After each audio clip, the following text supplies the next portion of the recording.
bertanya kepada saya, mau diapakan Al-Zaitun itu? Ada yang mengatakan, Pak, dibubarkan saja Pak itu berbahaya. Saudara, sampai sekarang pemerintah itu tidak pernah membubarkan pesantren.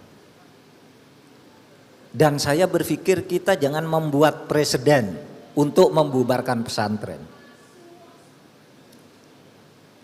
Pesantren ngerugi yang melahirkan banyak teroris, mulai dari Abu Bakar Ba'asyir dan cabang-cabangnya itulah, taruhlah disebut dihukum karena undang-undang terorisnya. Pesantrennya tidak dibubarkan. Karena begini, kalau kita membubarkan pesantren nanti jadi presiden, suatu saat kalau ada orang lain yang berkuasa, visinya beda dengan kita, cara memandang Islam beda dengan kita, cara menghadapi negara beda dengan kita, bisa saja pesantren-pesantren kita yang dibubarkan. Oleh sebab itu kita berpikir tidak usah bubarkan pesantren. Terus gimana?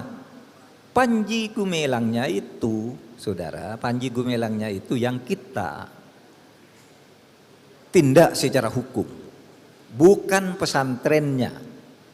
Pesantren nanti kita bina, karena secara resmi pesantren itu memang tidak pernah melahirkan teroris. Pesantren itu alumni-alumninya bagus, kurikulumnya juga bagus, tapi yang dibalik itu yang kita tindak. Apa yang kita tindak? Kalau yang dari pemerintah nih, yang dari pemerintah itu kita laporan tindak pidana saja. Kalau majelis ulama itu melaporkan penistaan agama, itu bukan pemerintah yang melaporkan. Kalau kita tindak pidana pencucian uang,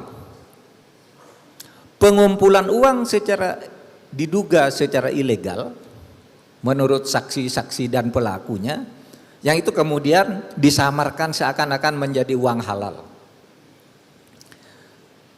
Saudara, pesantren Al-Zaitun dengan Raden Panji Gumilang itu mempunyai 360 rekening bank. 145 rekening kami bekukan 2 hari yang lalu karena dugaan pencucian uang. Ada uang-uang masuk ke situ sangat mencurigakan dan dikeluarkan juga secara sangat mencurigakan. Kemarin kami menemukan 295 sertifikat tanah hak milik SHM. 295 yang SHM-nya atas nama Panji Gumilang, anak dan istrinya. Kita telisik ini dulu, ini jangan-jangan pencucian uang, dan kita sudah sampaikan ke polisi. Kita tidak akan menindak pesantrennya,